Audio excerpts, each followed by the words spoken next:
Hi, how are you? I'm good. I'm actually walking on a beach with my dog. So Oh, wow. I'm, Lucky you. uh, yeah, Wonderful. need to, Wonderful. need to get him some exercise. You sound But great. You sound great. Yeah, which beach are you in? Are you in Virginia Beach? no, Kiowa Island, South Carolina. Okay, okay. So you're down at your place there. Wonderful, Yep. wonderful. Well, good to see you. Good to hear you. Good that you're here. So Robert, let's go ahead and turn it over to you. And so, if you would like to go ahead and continue with medical education moonshot part 2.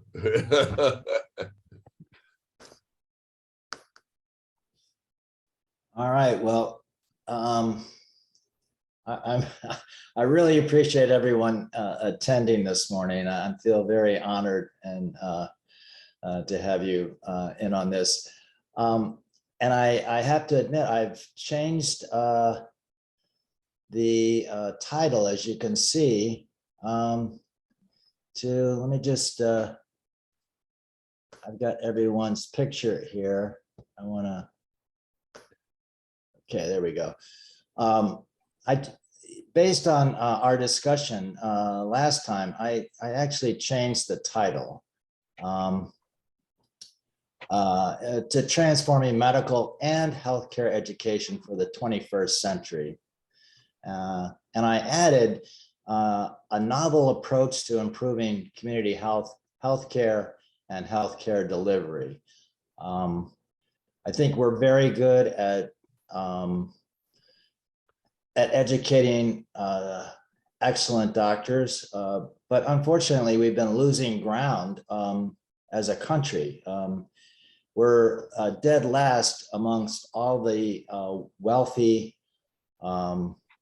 countries in healthcare outcomes, and yet we spend far more than any other country. So I'm hoping that through medical education and healthcare education, we can actually turn that around. I also promised last time that we would take a street level view. Well, we will take the street level view for sure, but we'll also be at 10,000 feet and rooftop at times. So we'll be zooming in and out on this whole topic. So get ready, because I'm going to really turn medical and healthcare education on its head here. Okay. I'm stuck here. There we go. So just to remind you, last time we looked at what we did with tertiary care and created a hub and spokes organization where we tried to centralize all of tertiary care in one center, and then connected with all the other stakeholders, in this case, outlying physicians and hospitals. So what we've done is, can we transfer that idea over to medical and healthcare education using a hub and spokes approach? So building a medical and healthcare education hub, and then connecting with all the stakeholders in the community, including community healthcare teaching programs, community physicians, government, community healthcare services, schools anywhere from pre-K to graduate schools, community psychological or counseling programs, social service programs, businesses, and community hospitals. So I'm just going to backtrack again, and I'm going to just go through a couple of slides, outline what we did more at the street level view on the for cardiology and the Gates Vascular Institute. So the first thing we did was to look at identify all the stakeholders. So we started with, well, we have the GVI and the Buffalo General on one end. Down at the bottom, we have the community physicians, hospitals, and services. We have scientists on one hand, we have physicians on the other. We have tertiary care providers on one hand, primary care and secondary care on the other, administration, and then physicians, private practice and academic medicine, support staff and physicians. So we have a very diverse list of stakeholders here. So the next thing is, after identifying the stakeholders, is how do we get all of the stakeholders working together, rowing in the same direction, excuse me, for one common purpose, and that is to create value-based care. So that was our challenge.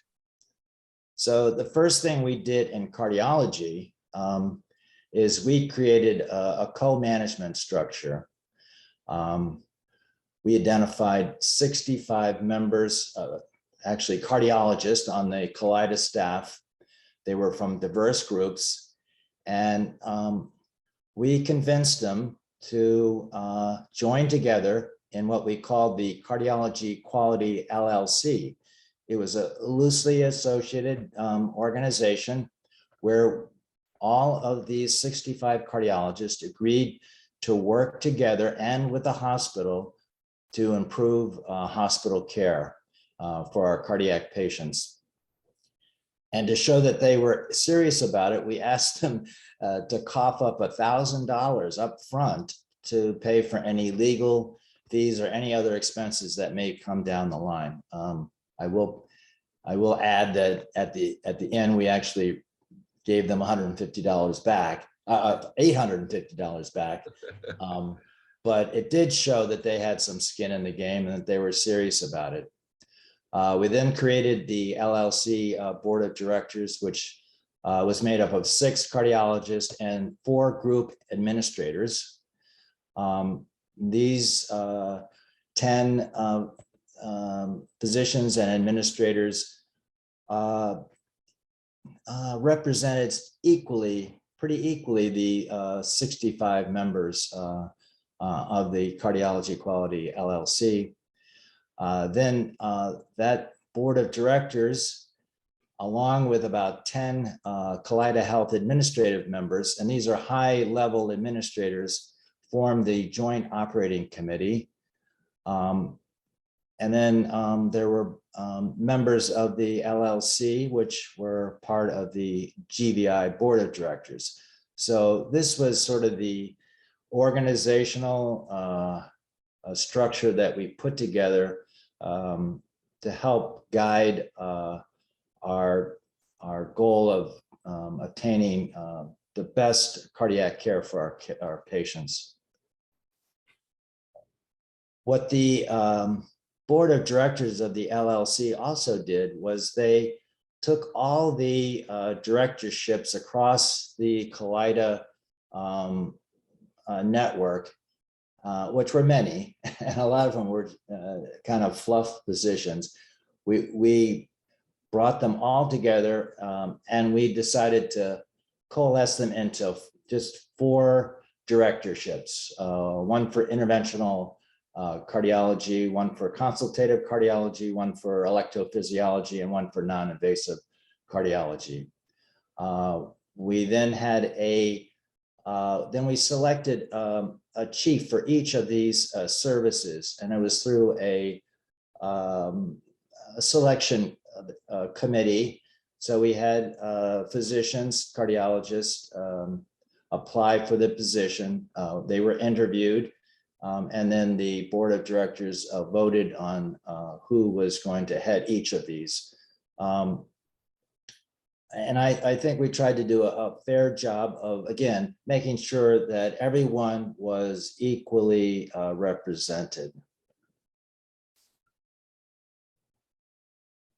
And the key components or elements that each of the services were to really put front and center were these 6: quality, care process, cost efficiency, access and outreach, teaching and research, and for you, Roger, innovation. These were the key drivers for each of these services. And then each, excuse me, each of these services generally had about 5 or 6 programs that they wanted to concentrate on. And these were programs that the LLC and the board of directors decided these were the most important programs or services that we wanted to concentrate on. And these are the 5 that were under the interventional service. And I'm just using this as an example. And I'll take the STEMI program. That's ST segment elevation myocardial infarction. These are acute. These are patients that present to the hospital with an acute heart attack, one that is amenable to emergency stenting, which can actually abort or limit the damage from a heart attack. And at the time we put this together, Kaleida was not meeting the national goal of 90 minutes, which is when a patient, that's 90 minutes from the time the patient hits the door of the hospital to the time of the placement of the needle or the stent, should be within 90 minutes. Unfortunately, we were running a little bit more than 2 hours, so we were not anywhere close to that 90 minutes. So that was the goal. Let's get that number down. Because for cardiologists and for our patients, time is muscle. So you want to get that artery opened as quickly as possible. So the team worked under Dr. Kishore Faki's leadership, and they looked at where the stumbling blocks, where the hangups were in getting the patient from the door up to the cath lab and the stent implanted. So they were able to, in a very short time, get it below 90 minutes. And in fact, today, the door to needle time for Kaleida is less than 60 minutes.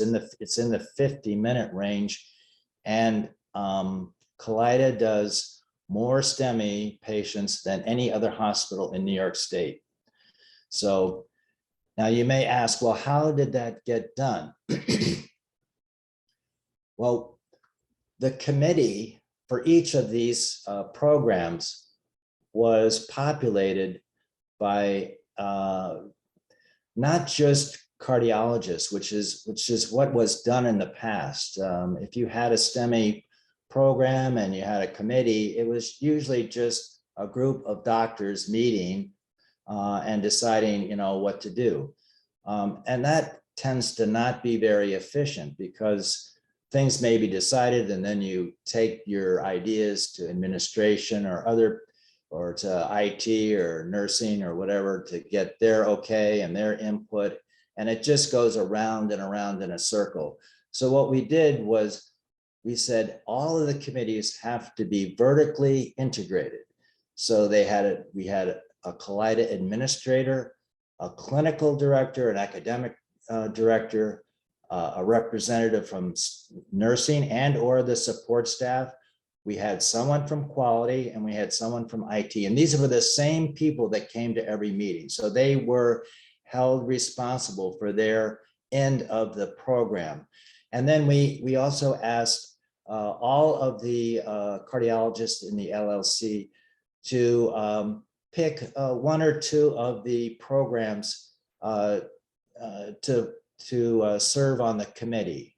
So there were also several interventional cardiologists on this committee, and they were paid for their time out of the money from all those various directorships that were across Kaleida. So it was no extra money. It was just money that was already being spent, but it was being hopefully spent in a more efficient way. So this enabled Dr. Faki and his team to really move in, if you warp speed. because they were really acting together with everyone on the team.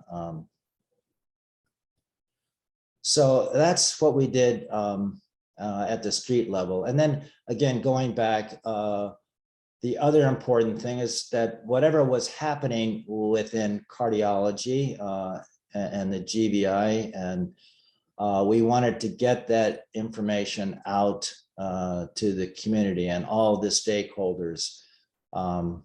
So it's all about communication, communication, communication. So my dream was to have everybody connected via a telemedicine platform, a secure platform. So we could also use it for teleconferencing, teleconsults, follow-up visits, and face-to-face discussion with other physicians or other healthcare providers in the community.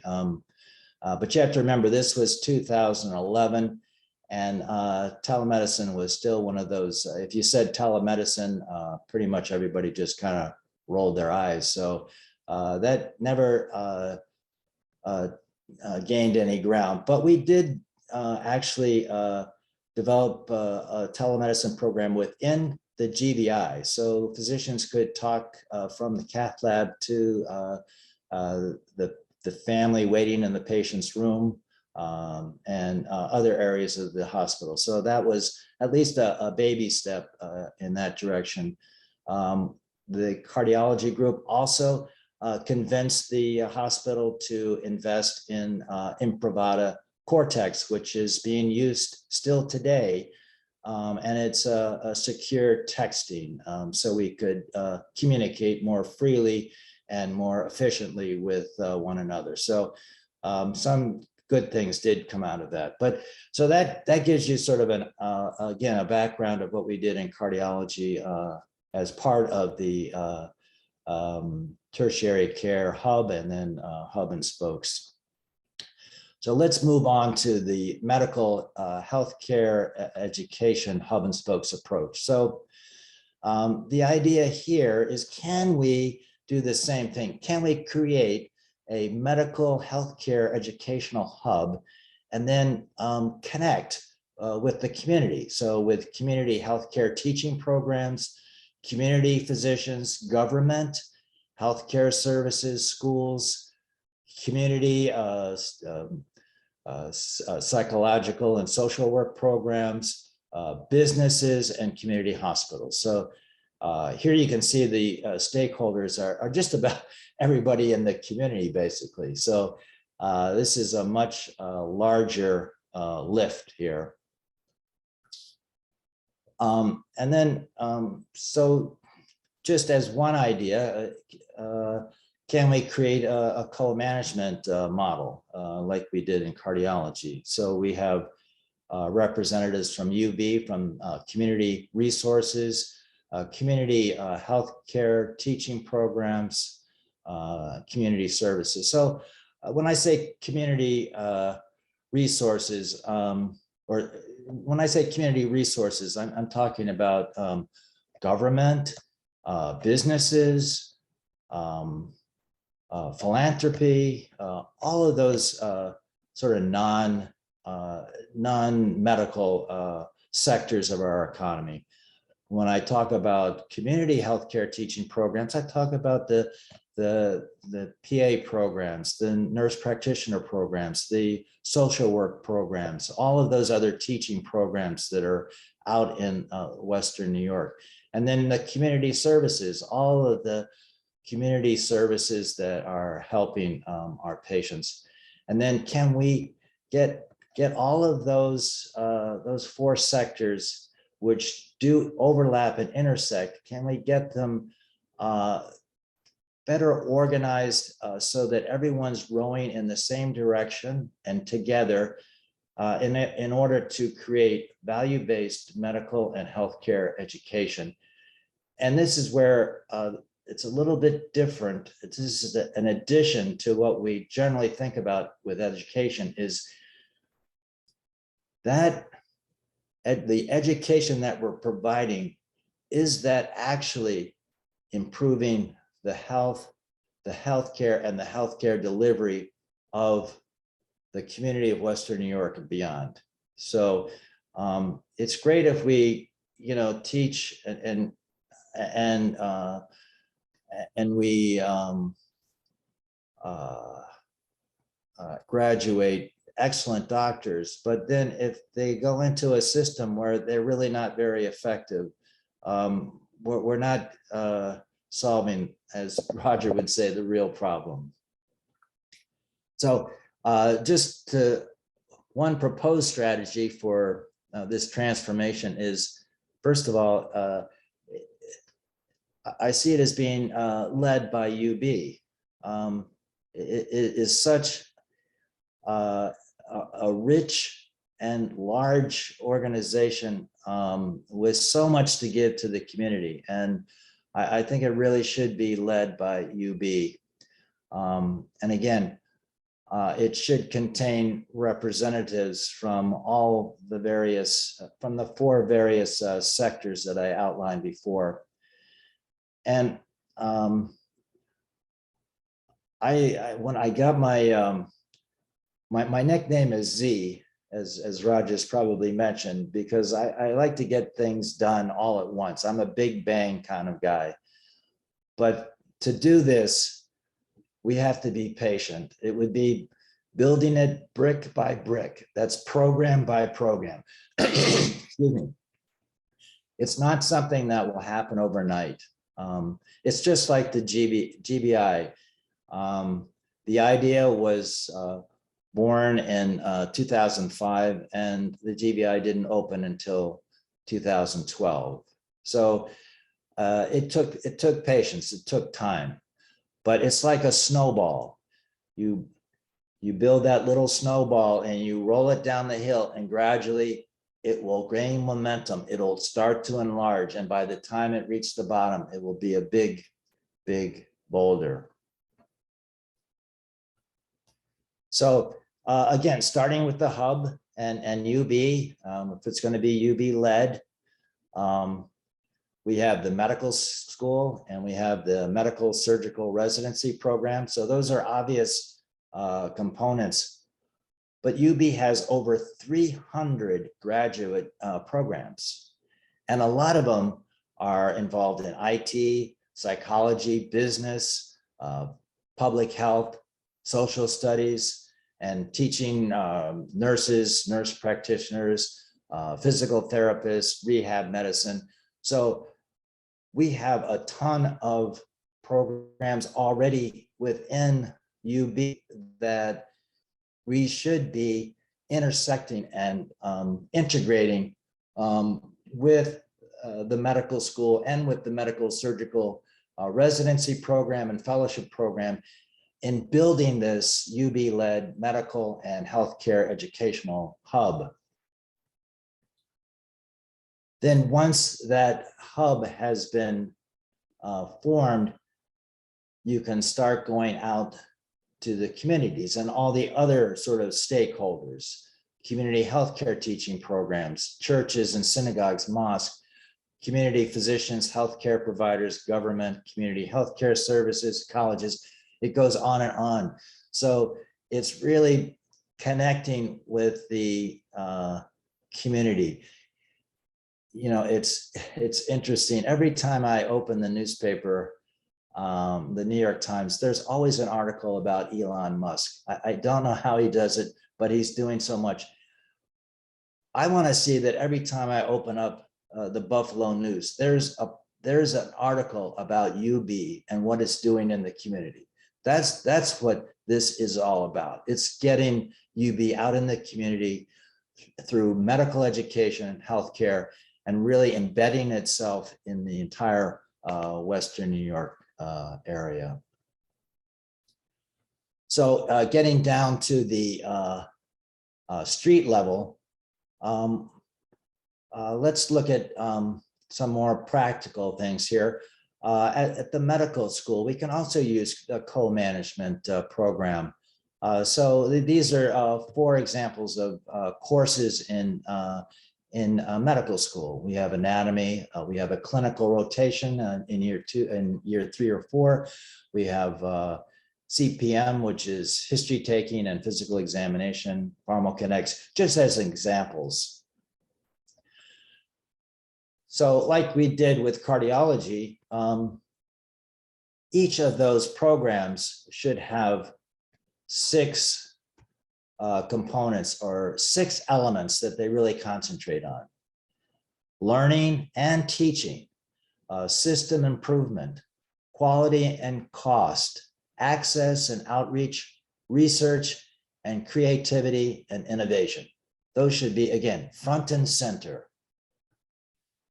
And then each of those courses should have a small committee that monitors the course. It could be monthly, it could be bi-monthly, it could be quarterly, whatever. But again, it's vertically integrated so that you're really taking a overall look at the course and then making some course changes as you need to. So it would allow change to be taken, continuous improvement to be taken on a regular basis. It wouldn't be like it was just now, where we have to have Dr. Mecca come in and try to bring the course up to speed after 5 or 10 years of neglect. It's an ongoing process. Then we can also do some vertical integration with that didactic lectures, clinical cases and discussions, and it can be both in person and or virtual. So you can have, again, a diverse group, and it could involve any of these, attendees, healthcare administrators, administration's student, a preceptor or facilitator, a PA or nursing student, a sociology student, psychology student, a nurse or supportive staff student, pharmacy student, medical students, all of them, in various combinations, meeting for either a short didactic lecture or for case discussions, case studies, and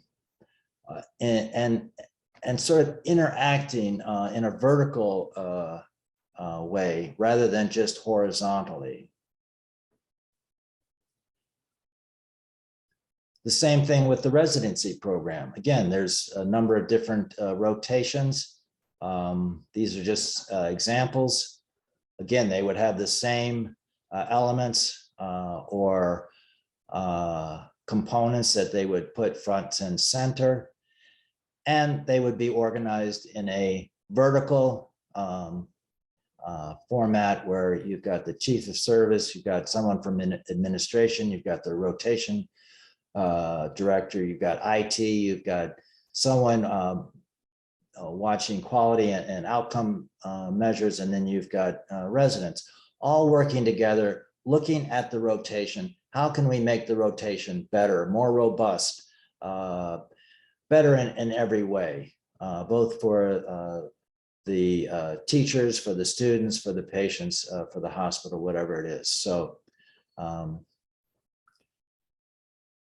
you can also do the same vertical and horizontal integration with multi-specialty rounds, where you not only go horizontally with different specialties, but you also go vertically, again, with anything from administration student to psychology student. So again, really getting a more robust, a more overall, more holistic approach to patients. So what are the potential positives of doing something like this? Well, first of all, it provides a forum for efficient, continuous improvement, as I mentioned before. So it's an ongoing process. Always looking to improve in every aspect. It encourages creativity and innovation. So in that way, it allows risk-taking, experimentation, research, and even failure. And the reason that it's okay to fail is because it's constantly being monitored. So you're coming back, and if something is not working, you make the adjustments. If there was an unforeseen consequence, then you recognize it early and you make a turn or a shift or a U-turn, whatever you have to do. It incorporates both horizontal and vertical integration. And I think probably one of the most important things is that it gives voice to all stakeholders. I think that's so important. Everyone feels that they're part of the team. I think I've told this story a number of times. I know I've told it to Roger, but one of the books that I recently read, Mission Economy, they talk about NASA's project to put a man on the moon, to be the first country to put a man on the moon. And it was a challenge that JFK laid down. And so this was a huge undertaking, obviously, at the time. And when JFK, John F. Kennedy, went to NASA to see how they were doing one day, he ran into one of the janitors. And he asked the janitor, and what are you doing? And he said, well, Mr. President, I'm putting a man on the moon. And that's exactly what we need to do in healthcare. We need to make everyone that's in healthcare feel like they have a part of what's going on. So now I'm just going to throw out a short list. It's 15 actually of topics that I think we should be thinking about in the 21st century. And I think I think we should start expanding our approach to patients to biopsychosocial. It is so critical, and we're learning more and more about how that not only is important in diagnosis and treatment, but also in the causes of disease. Health and illness are biopsychosocial 100% of the time. There's a book that was just published. I don't know if you can see it. It's called The Myth of Normal. Just out, written by a physician. It's pretty long. It's about 500 pages.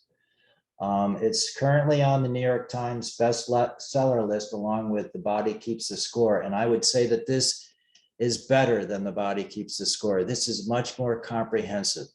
This really goes into the biopsychosocial part of medicine. It is an outstanding book. I would recommend it to everyone. And I have a disclaimer, I have nothing to do with publishing or writing the book. So yes, that is probably number one. Number two goes hand in hand with the biopsychosocial approach, and that is we have to start thinking about lifestyle and community medicine. What we can do as a medical and healthcare community to create a real wellness and health culture within Western New York. And we can do that through education and through reaching out to the community and eliminating the friction, that the barriers that our patients find being out in the community to really stay healthy. Quickly, the others are not only teaching critical thinking, but also creative and innovative thinking. Teaching not just quality, but dissemination and implementation. And by that, I mean, there are clinical trials that from which best practices guidelines are created, but unfortunately there's a gap between when they get disseminated and when they actually get implemented out in the community. So we need to narrow that gap. We also need to teach not only being lifelong learners, but lifelong teachers. We all are going to be teachers at some time. Medical students will eventually become residents teaching medical students, doctors teaching residents, doctors teaching the patients, doctors teaching a high school class or a community meeting, whatever. So it's learning and teaching. We need to teach not only how to take care of a patient in person, but how to do it via telemedicine. There's some of us that are very good at telemedicine. There are some that are not. Having started in telemedicine in 1998, I know that it takes practice. It takes experimentation. It takes time to become really good at telemedicine. And I can tell you, after all those years of practicing telemedicine, if you do it right, it can be as good as in person, and sometimes even better given certain circumstances. If you have a moment, I'll give you an example. Last week, I got a telephone call from one of my daughter's very good friends here in Buffalo. Actually, I got it from her husband, who said that Mary woke up this morning and she's terribly, terribly dizzy. She can't stand. She's off balance. She's very nauseated. She feels terrible. What should I do? Who would you recommend I go see? And I said, well, I first offered, well, why don't I just come over? Let me see Mary. And he said, no, we don't want to impose. I said, well, let's do a FaceTime.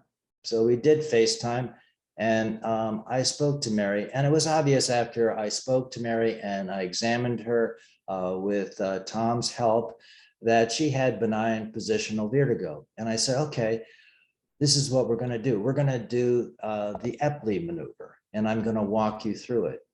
So I had Tom help Mary lay down on the bed, put a firm pillow behind her shoulders and neck, dropped her head over. I directed Tom through the Epley maneuver, and within several minutes, Mary was back to normal. And this is just an example, one small example of how we can use telemedicine. We need to know more about digital medicine. Patients are going to have wearable devices. They're probably going to be implant devices. This is another area of medicine that's growing, and we need to know how to use it. We have to find that balance between too much information and not enough information. So it's learning how to use digital medicine. Artificial intelligence and deep learning is another area that's fast growing, particularly in radiology. So we need to look at that and know the pros and cons and how to use artificial intelligence properly.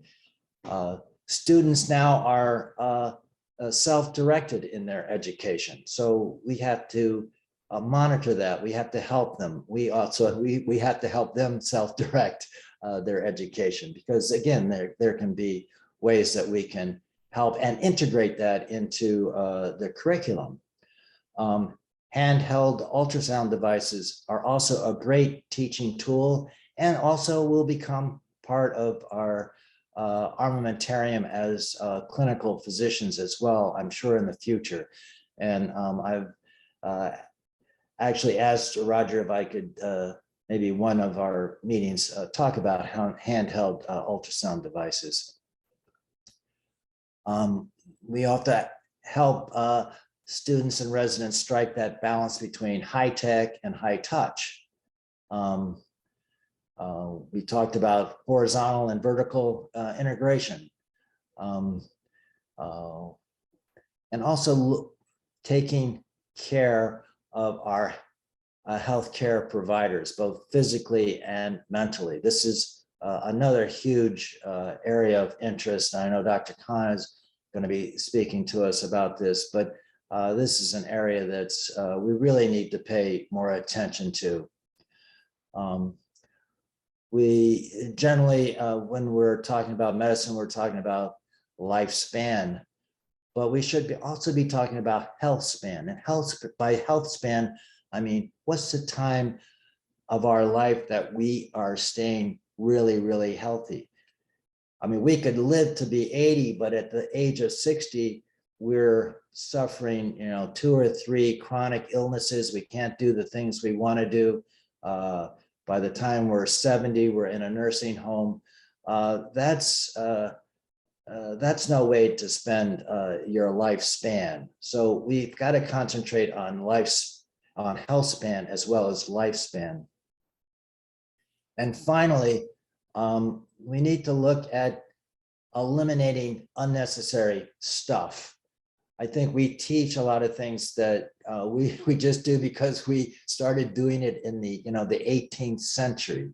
One of my pet peeves is the Krebs cycle. I remember last year when I was meeting with the medical students for history taking and physical examination, I could tell they were all distracted. They were having trouble concentrating.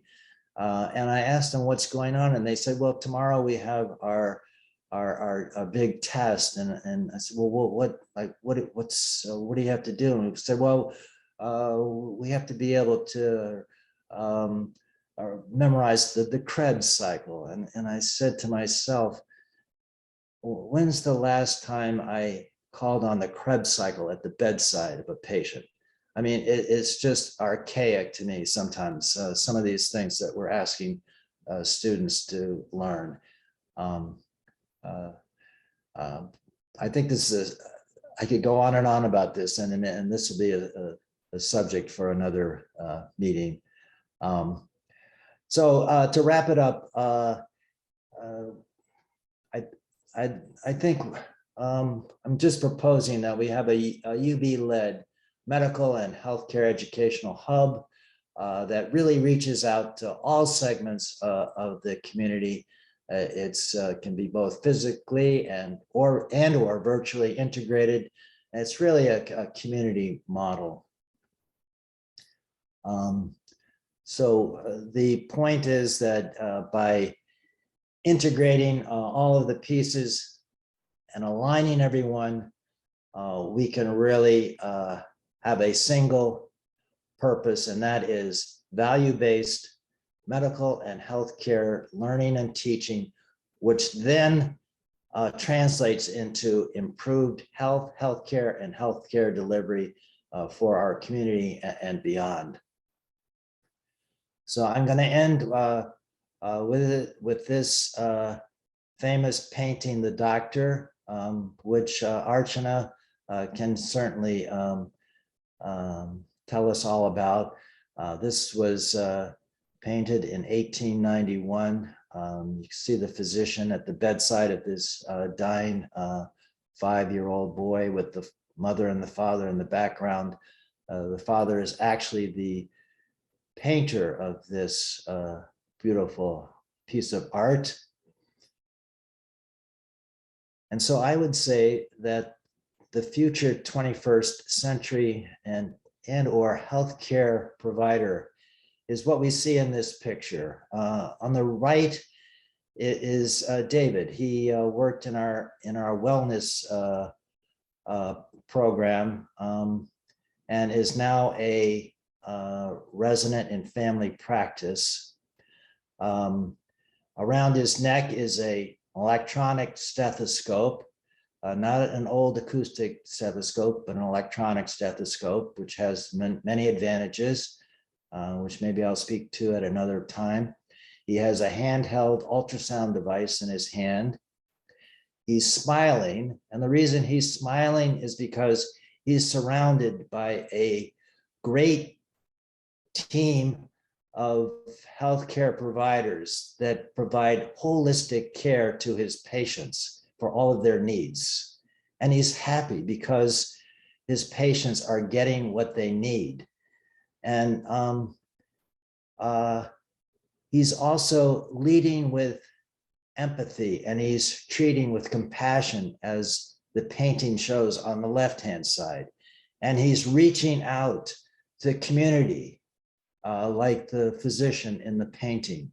So he's really incorporating the past with the present and taking the best from both. So I will end here. And as I said before, I've tried to turn medical education upside down, and I'm open to questions, comments, and concerns. Robert, once again, amazing. Thank you so much. This is fantastic. So I just want to open it up here if we have about another 9-10 minutes.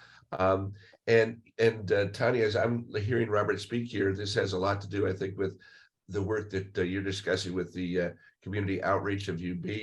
And so, yeah, so thanks for being here with us. Comments, questions, reactions. Archana, over to you, my dear. Yes, please. Again, thank you, Robert, for this amazing presentation. Loved it, loved your vision.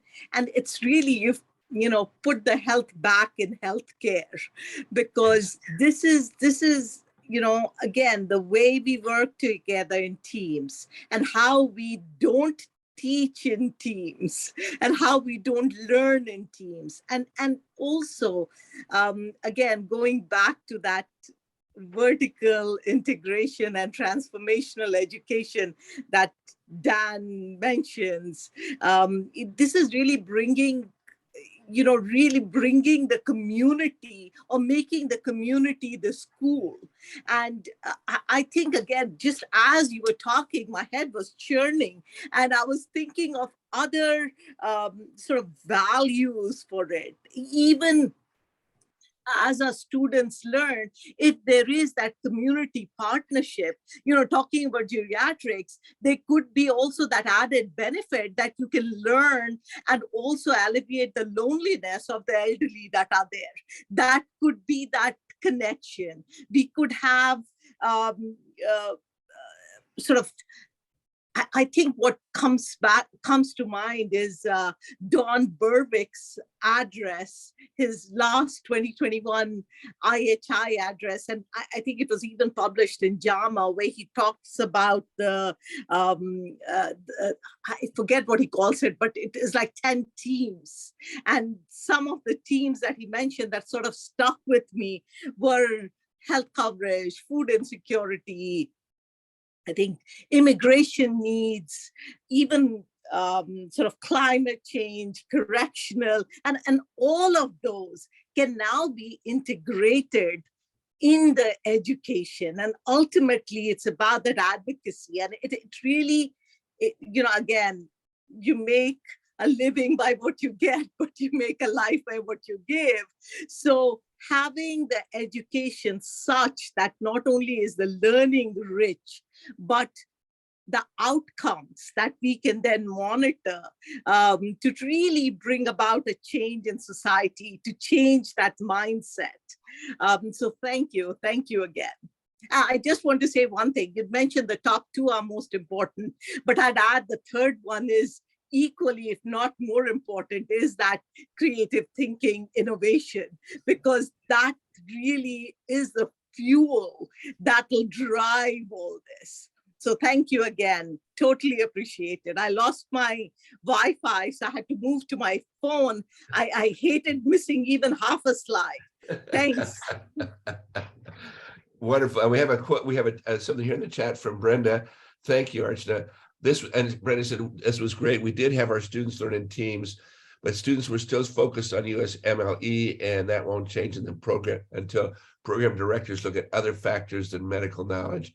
Brenda, yeah, and this is what actually, Brenda, got us in our discussions together as far as team learning. So thanks for that. Dan, your hand is up over there. Can I just, Sure, please. yeah, so, I thought about that, and, I'm not entrenched in all the regulations and all that kind of stuff like the panel here is, but I knew this was going to come up, and I would, again, this approach it like you've taught us, Roger, and that is, this is a serious concern, but we have to start asking, well, what are some of the ways that we can conquer this, whatever. Right. Yeah. We have to think about how we overcome that, rather than just say, well, these are the cards we've been dealt, and we're just going to have to, live with it. I totally understand that concern, but we have to start saying, well, what can we do about that? What are some of the ways that we can, conquer this, solve this problem, basically. Absolutely. Absolutely. Thanks, Robert. Thank you. Dan, over to you. Hand is up. Go ahead. Very nice overview, and it really made me think about things a little bit differently. Buffalo is the city of good neighbors, and perhaps the way to connect the head, the heart, and the hand is think about going back and looking at your slides, and if you substituted community to neighbor, would that create a deeper connection for us to go forward in a way that it brings more meaning to the care provider as well as the patient if we see them as a neighbor? So instead of patient-centered care, family-centered care, what if it was neighbor-centered care or neighborhood-centered care? Love it. Love it. Thank you. Love it. Yeah. And, I think I like that model for the components of the courses. And, actually every year we do a course review, but we don't necessarily look at those components that you had for courses, which I think would be a really interesting way to relook at our course review. I think, Archana, you may still be on the curriculum committee there. And then I wonder, what is that initial snowball? What does that initial hub look like, or that initial snowball that will start to move things forward? Well, thank you for the advice about the neighbor. I think that's fantastic. As far as the snowball, I think it's a group of early adopters, like-minded physicians and healthcare providers like you guys coming together and then starting to build on that. Because I can remember it was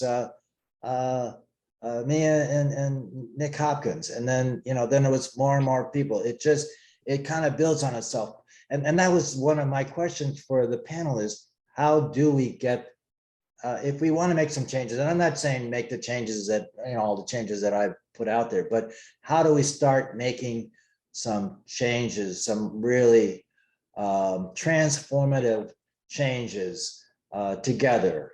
And how do we get other people involved? How do we find those early adapters that really want to take medical and healthcare education to another level? That's my question, because everybody's so busy, and this is probably one of the last things on their radar screen. So I'd really like to see some advice from you guys on that. But that would be the snowball, the early snowball. So can I recommend, we're going through a major curriculum revision and redesign right now. I think we might be too far along in the process to completely overhaul it to match your model, but I think course by course, you may be able to influence some courses into following your model.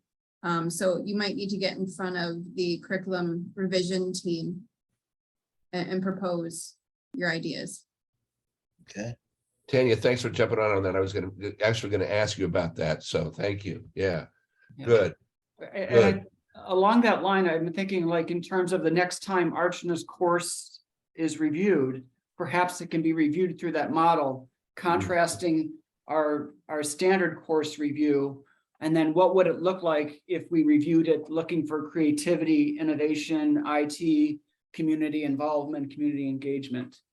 Yeah, and I would suggest then, Archana, that you take the whatever ideas that resonate with you from what was presented this morning, and add it to, your thoughts and your ideas, and then kind of coalesce them and then present them, yourself. I think that would be very, very powerful.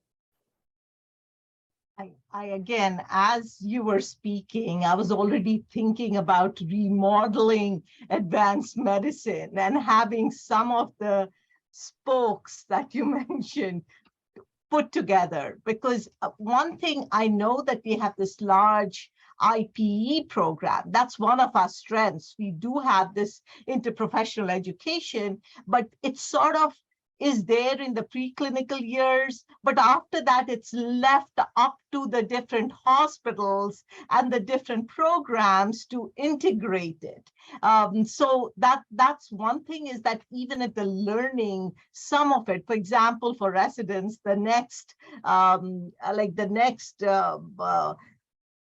academic half-day model that I'd like to see is to not just have learners that are from different disciplines, but have teachers from different disciplines. So not just like even the ICU sessions that I did, I think what was more powerful was the fact that I had a nurse who was teaching, I had a respiratory therapist who was teaching along with me. And I think that's what leads to that change in mentality, that respect for other professions, which unfortunately, the way our medical education is, that they, our attitudes towards other professions is unfortunately not the way it should be. And I think that would be, that would be one aspect of it. And I feel that neighborhood involvement,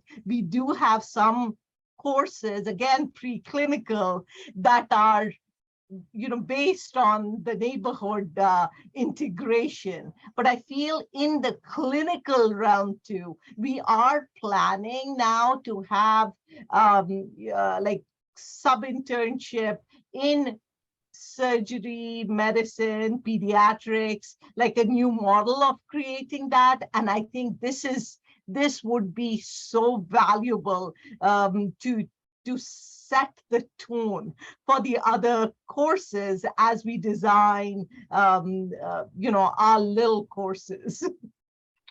Well, and Archana, I see this going right to what Tanya and I have talked about a bit as far as the community involvement in the medical school, that sort of a thing. Here's a model we might consider to get something out there to begin to make that happen. And Dan, I love your idea of the neighborhood. So yeah, good. We're at 9 o'clock. Let's take a couple more minutes. We'll finish up and then we'll talk about our next meeting. Go ahead, Robert, please. Well, I was just gonna dovetail on Archana's comments about teaching. I've actually integrated teaching in the CPM 1 course. So I actually have, I identify 2 volunteers each session, and they come as the super experts in whatever so this past Monday, I had 2 students who had really sort of were the experts in lung exam. So they were the ones overseeing and directing and teaching the lung exam to the other 8 students. And I just sat back and watched them teach. And I would jump in if there was something that, I thought would be valuable to add, but it gave them a chance to start learning how to teach, because like I said, they are going to be responsible for teaching medical students or other residents in the future. So the earlier you start, the better it is. And then the students give feedback on, how they did. And then I give them a little feedback. So it's a back and forth. It's a learning thing. It's, totally, there's no judgmental thing here. It's helping one another. So I tell you that the kids love it. They'd much rather hear from them than from me. And it's amazing how good they do and how in depth they get when you ask them to do something like that. So, and they learn much more than they would if they were just coming to, watch me, show them how to do the exam or whatever. So, Robert, yeah, I really the want teaching to, part is so good. yeah, I You really are want to emphasize on that, because that was the thing that brought me and Dr. Roman together when Brendan was talking about how Boonshot was doing their medical education. And so right on the money with that. I see Charity's got a hand up, so let's get Charity's question and we'll go to Archana and then we'll finish for the day. So Charity, over to you, please. Hi, everybody. Thanks for having me. I'm sorry I had to join late. Glad you're So here. I didn't hear the beginning, but just listening to you all. I recently co-facilitated a Team Steps training at the medical school, and there were med students, nursing students, PT, OT, pharmacy students, where they went through a simulation. And one of the things when we debriefed with them that they all kept saying, which amazed me being in a hospital setting, they had no clue about the roles of all these other professions, and were really happy about it. They appreciated the experience of learning how every single one of them affects the patient and the patient's families too, because there were scenarios where the patient's family was involved. So it was kind of nice to see them walking away understanding that it takes the team to comprise the whole person and deliver appropriate care. So this just is right in line with this. Great. Charity, that is music to my ears. I mean, it's so wonderful to hear. And I recently heard the same thing from, I talked to a PA student at Damon, and he said they do the same thing. They have case studies, but they have that vertical integration. They have students from various healthcare sectors, and they talk, and he said, I had no idea what the social worker was doing or what this was doing, so it's critical. Again, as I keep telling the students, medicine is a team sport these days.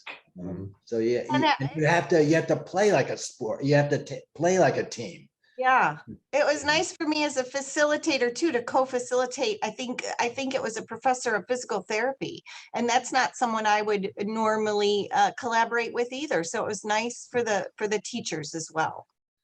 Wonderful. I love that. And that whole thing about creativity thriving on diversity, and there it is, and we know what's going on. And so guys, this was wonderful. Just want to do a quick check-in with you. As I look at the calendar, I have our next meeting looking at Thursday, November 17th. And I want to just check and see if that will work with you. And Archana, I'm wondering if you and Robert might want to get together to continue this. I know we're going to bring in Dr. Khan to talk about burnout, but I'm kind of thinking that what we'll do is we'll do something in November, and then we'll take December off because of holidays and stuff like that, and then start up fresh in January. So I don't want to put you on the spot, but would that be something that maybe you and Robert? Yeah. Okay. So Well, first of all, I would love to work with Archana. She's fantastic. So okay. it would be such an honor. All right. Okay. I mean, Archana and Dan have been just such a delight Oh, yeah. to work with. So I just wanted to add that being one of the facilitators for Team Steps to Charity, I echo what you said. I also wanted to send out an invite to you because next week on Wednesday from 1 to 3, I'm doing a session called Walk in the Patient's Shoes, where a patient gets discharged and then we see how our neighbors help out in terms of it's a patient who is, who has to find transportation, who has to find housing and get medications with limited resources. So if you're available, it's at the medical school. I would love that, Archana. Thank you. Please do join. And just going back to Robert, you're saying, the near peer teaching, it's so powerful. Teaching is the best way of learning. And Yes. for advanced medicine, I've started this session called Things We Do for No Reason, which students present and their peers give them feedback. And it is so much fun watching them. And really, I'm impressed by how good they are. Archana, thank you. I believe, to Dan's comment, I believe the snowball has started. So let's do this. We'll plan for November 17th, and we'll have Robert and Archana get together and maybe do a little panel around that. Charity, thank you so much for being with us. Brenda, always a pleasure to have you with us. And and thanks for the great comments in the chat. And we'll just keep this going. So thank you, everyone. So any other last details? All right. Thank you for bringing you us all. together, Roger. Well, thank you. And thank you to Dr. David Yates from the wilds of Idaho, which is now it's a little after 7 in the morning out there. David, go take yourself out to breakfast. The Buffalo Society for Creativity and Medical Education will be picking up the tab. So